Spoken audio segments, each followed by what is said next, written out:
Shalom Bapak Ibu, bagaimana kabarnya hari ini? Semoga sehat dan sukacita semuanya ya. Saya pasti kita semua mempunyai kerinduan untuk lebih dalam merenungkan firman Tuhan. Sebelum kita memulai, mari kita berdoa. Bapa yang baik, kami bersyukur atas kesempatan ini merenungkan firman-Mu. Kami memohon hikmat dan pencerahan Roh Kudus-Mu, agar setiap kebenaran yang kami dengar dapat tertanam dalam hati dan mengubah hidup kami. Biarlah hanya nama-Mu yang dipermuliakan. Di dalam nama Tuhan Yesus kami berdoa dan bersyukur. Amin. Renungan kita hari ini dari 1 Petrus 2 dimulai dari ayat 11 sampai 17. Demikian firman Tuhan. Saudara-saudaraku yang kekasih, aku menasihati kamu supaya sebagai pendatang dan perantau, kamu menjauhkan diri dari keinginan-keinginan daging yang berjuang melawan jiwa.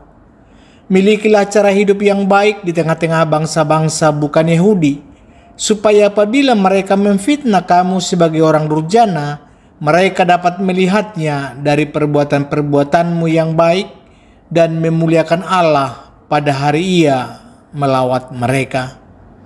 Tunduklah karena Allah kepada semua lembaga manusia, baik kepada raja sebagai pemegang kekuasaan yang tertinggi, maupun kepada wali-wali yang diutusnya untuk menghukum orang-orang yang berbuat jahat dan menghormati orang-orang yang berbuat baik. Sebab inilah kehendak Allah, yaitu supaya dengan berbuat baik kamu membungkamkan kepicikan orang-orang yang bodoh. Hiduplah sebagai orang merdeka dan bukan seperti mereka yang menyalahgunakan kemerdekaan itu untuk menyelubungi kejahatan-kejahatan mereka, tetapi hiduplah sebagai hamba Allah.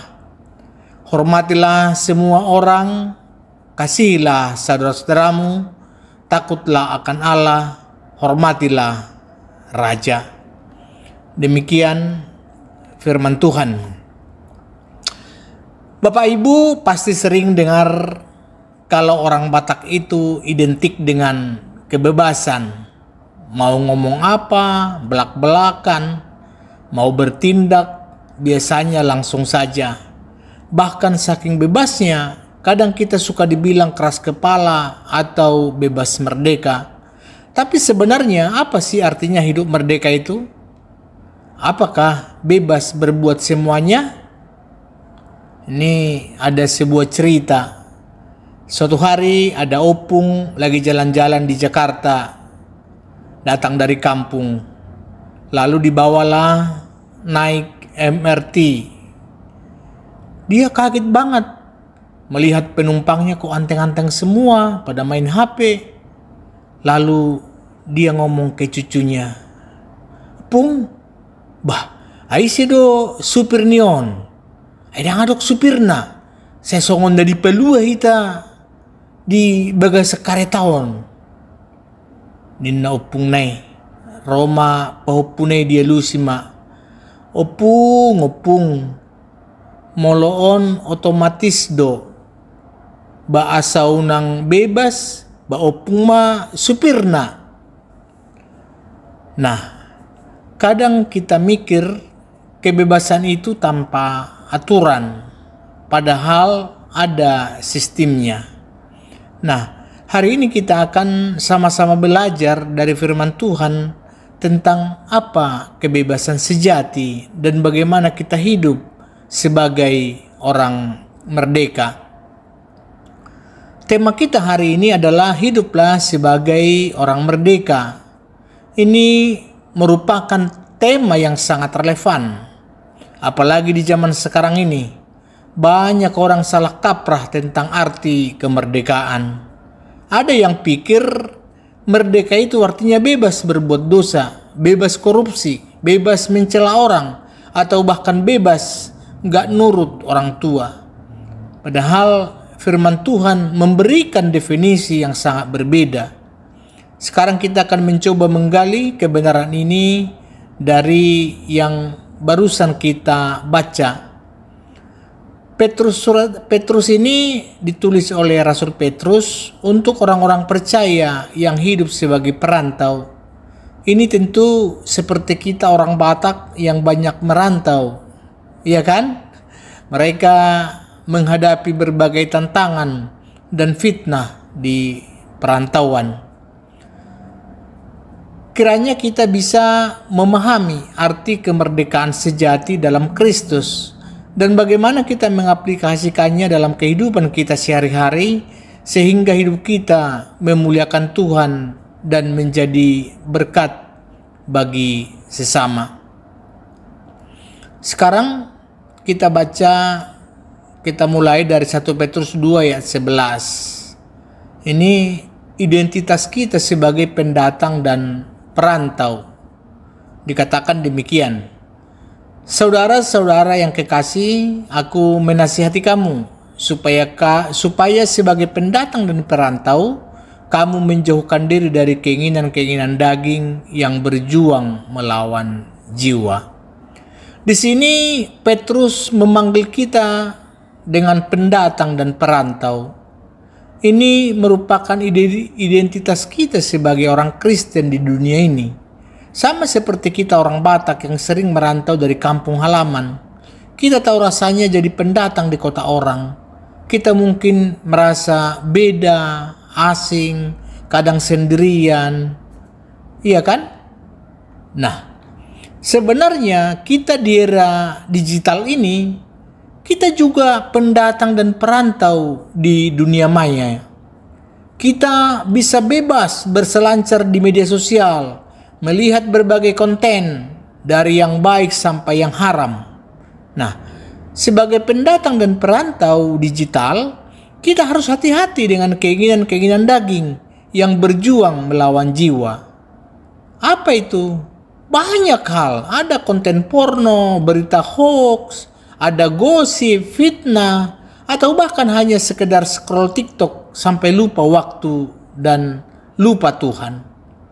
Itu semua bisa jadi keinginan daging yang merusak jiwa kita. Seorang teolog dan penafsir Alkitab menjelaskan bahwa konsep pendatang dan perantau ini mengacu pada orang asing atau ekspatriat yang tidak memiliki kewarganegaraan tetap di tempat mereka tinggal. Bagi orang Kristen, ini berarti dunia bukanlah rumah kita yang permanen, bahwa kita adalah warga negara surga dan kita harus hidup sesuai dengan standar surgawi, bukan standar duniawi. Jadi, sebagai orang Batak yang identik dengan perantau, kita harus ingat bahwa tujuan utama kita di dunia ini bukan untuk nyaman-nyaman saja, tapi untuk hidup memuliakan Tuhan. Jangan sampai lupa diri. Yang kedua yang mau kita lihat di ayat 12, bahwa kehidupan yang baik di tengah bangsa-bangsa. Dikatakan, milikilah cara hidup yang baik di tengah-tengah bangsa-bangsa bukan Yahudi, supaya apabila mereka memfitnah kamu sebagai orang durjana, mereka dapat melihatnya dari perbuatan-perbuatanmu yang baik dan memuliakan Allah pada hari Ia melawat mereka. Bapak Ibu, kita sebagai orang Batak terkenal dengan karakternya yang kuat. Kadang saking kuatnya suka salah paham. Tapi di sini Petrus menasihati kita untuk memiliki cara hidup yang baik.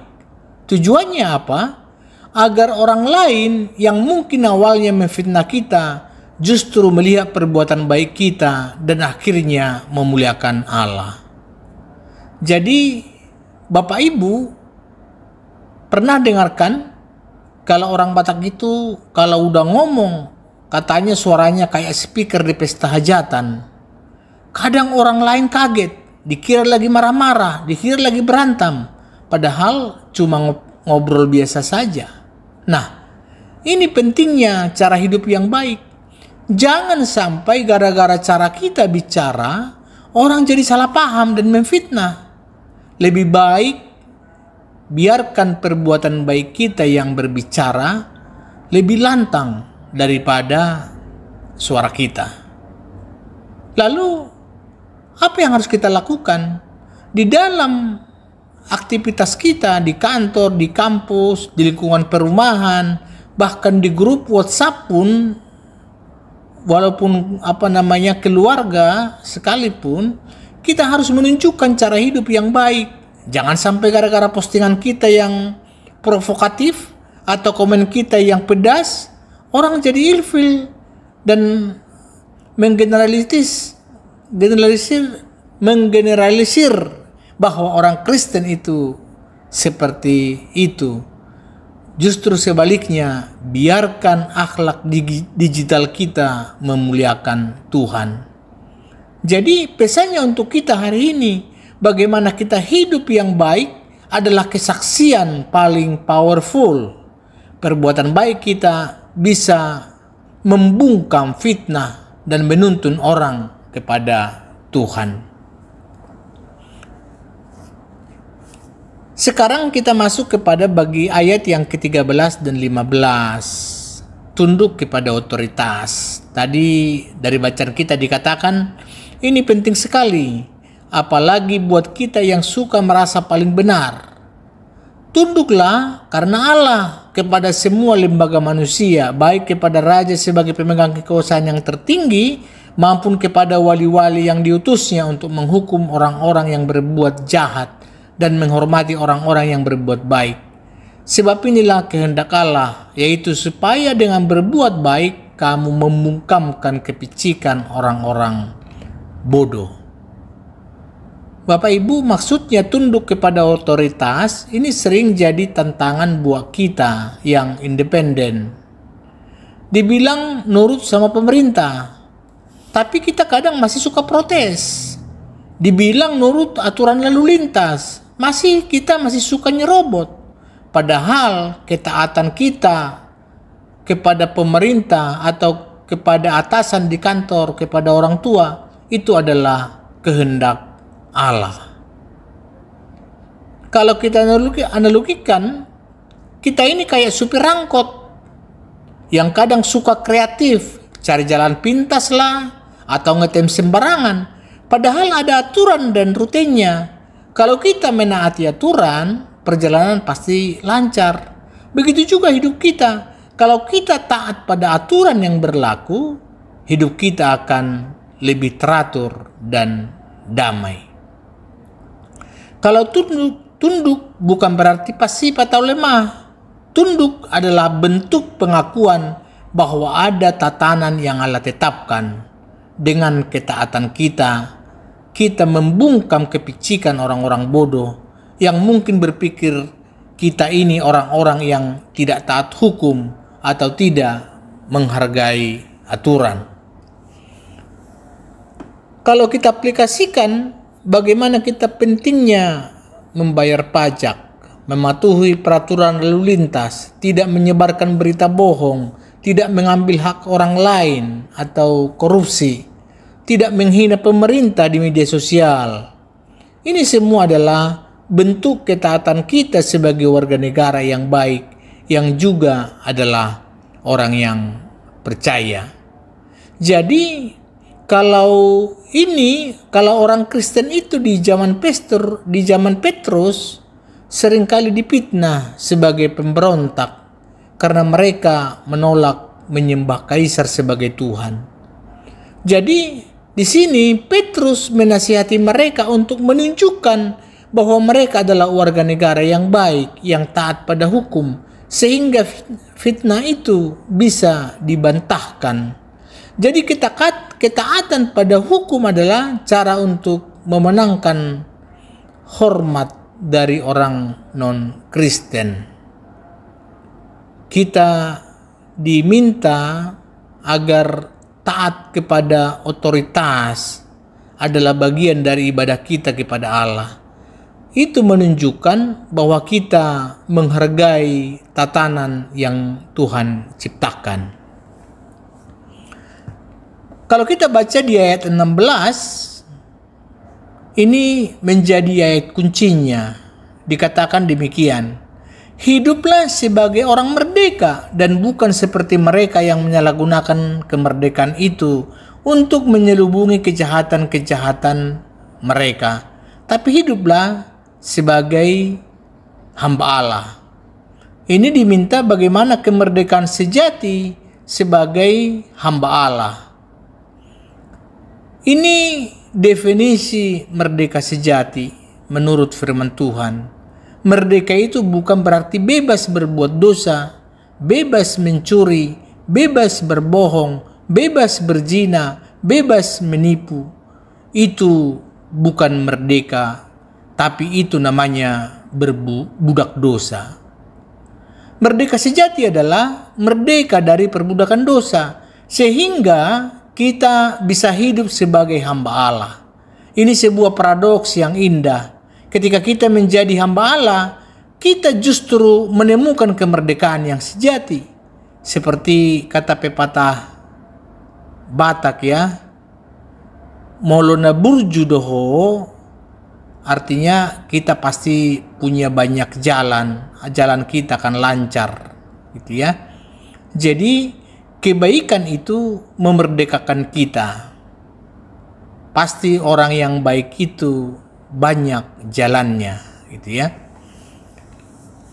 Seringkali kita lihat anak muda sekarang karena merasa merdeka, bebas pakai narkoba, bebas seks bebas, bebas miras. Mereka pikir itu keren, itu kebebasan.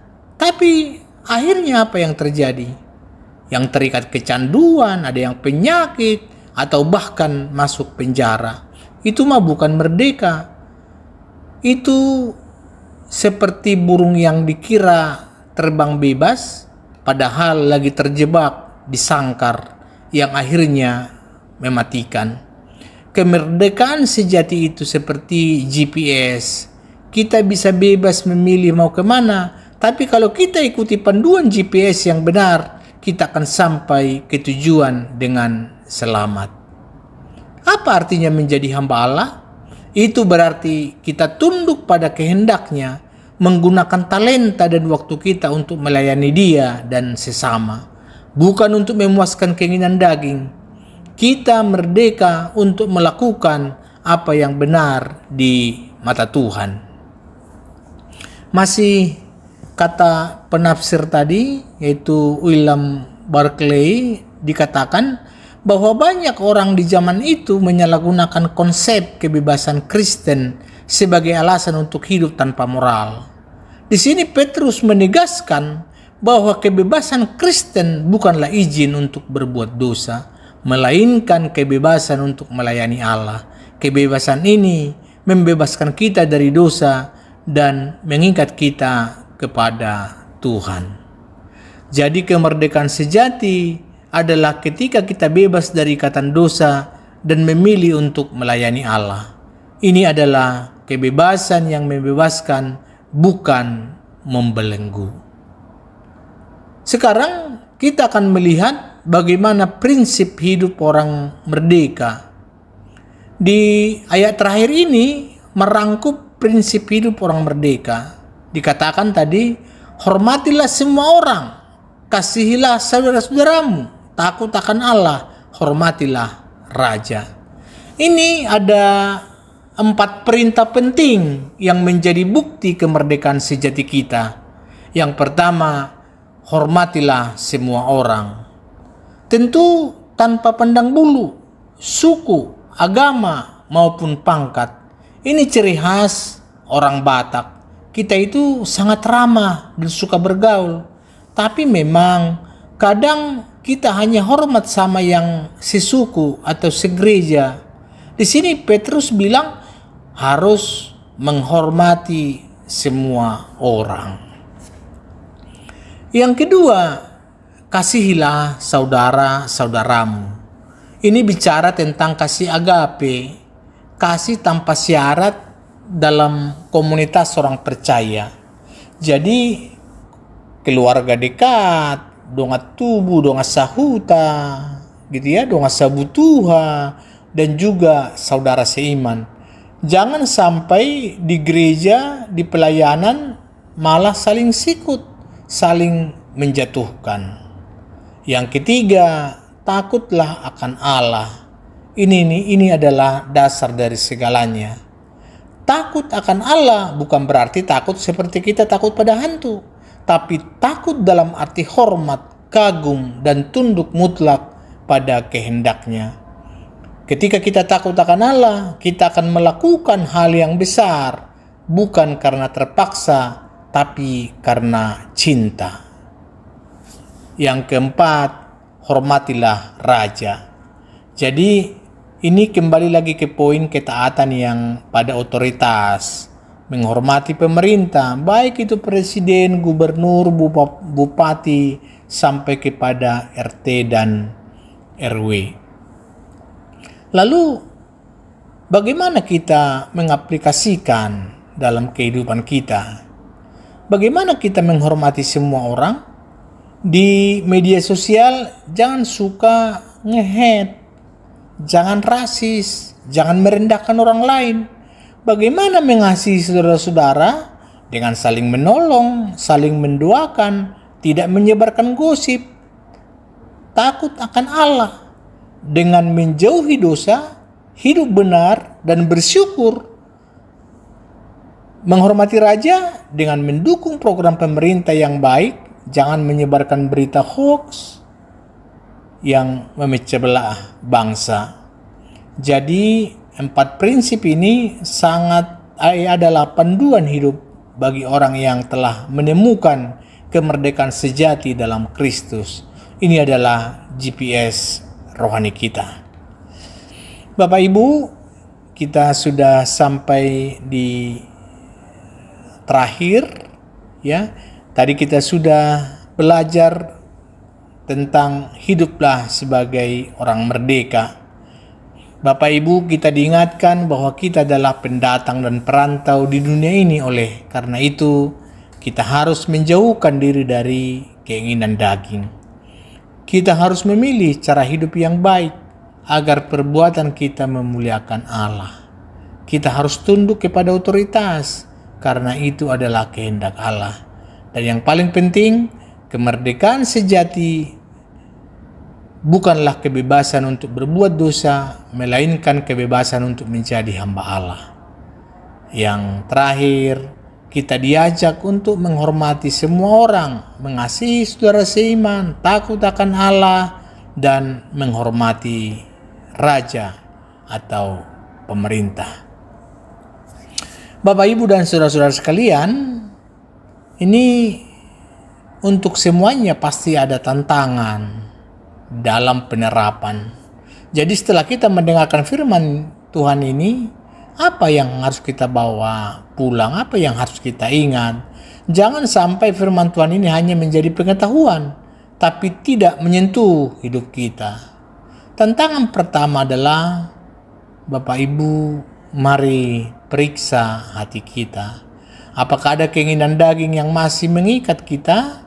Kecanduan gadget, pornografi, gosip, judi, apapun itu, mari minta Tuhan bebaskan kita dari belenggu itu. Tantangan yang kedua, jadilah saksi yang nyata di lingkungan kerja, di komplek rumah, di arisan, bahkan di grup chat keluarga. Biarkan perbuatan baik kita menjadi kesaksian, bukan hanya perkataan. Tantangan yang ketiga, jadilah saksi yang nyata di lingkungan kerja, di kompleks rumah, di arisan, bahkan di grup chat keluarga. Biarlah perbuatan baik kita menjadi kesaksian, bukan hanya perkataan. Tantangan ketiga, taatilah otoritas. Mulai dari hal kecil, patuhi rambu lalu lintas, buang sampah pada tempatnya, jangan korupsi waktu di kantor. Itu menunjukkan kemerdekaan kita dari keegoisan. Tantangan keempat, jadilah hamba Allah yang merdeka. Gunakan kemerdekaan yang Tuhan berikan untuk melayaninya dan sesama. Mungkin Bapak Ibu punya talenta bernyanyi, melayani di gereja. atau punya keahlian yang bisa menolong orang lain, gunakan itu untuk memuliakan Tuhan. Ingatlah Bapak Ibu, kemerdekaan sejati adalah hidup dalam kehendak Tuhan. Itu adalah kemerdekaan yang membawa damai, sukacita, dan makna. Untuk mengakhiri, saya ada sebuah humor ya. Katanya orang Batak itu kan identik dengan punya prinsip kuat. Nah, biarlah prinsip kita bukan lagi suka-suka gue, tapi suka-suka Tuhan. Kalau Tuhan suka, kita merdeka. Horas, mari kita berdoa. Bapa yang baik, kami bersyukur atas firman-Mu yang sudah kami dengar dan renungkan hari ini. Engkau telah mengajar kami tentang hidup merdeka yang sejati, yaitu hidup sebagai hamba-Mu, terbebas dari ikatan dosa. Berikanlah kami hikmat dan kekuatan ya Tuhan, agar kami dapat menerapkan setiap kebenaran yang kami terima. Mampukan kami untuk hidup berintegritas, taat pada otoritas, dan senantiasa mengasihi sesama, sehingga hidup kami memuliakan nama-Mu dimanapun kami berada. Terima kasih Bapa untuk kasih dan bimbingan-Mu. Dalam nama Tuhan Yesus Kristus kami berdoa. Amin. Terima kasih Bapak Ibu. Shalom. Salam jumpa di lain kesempatan.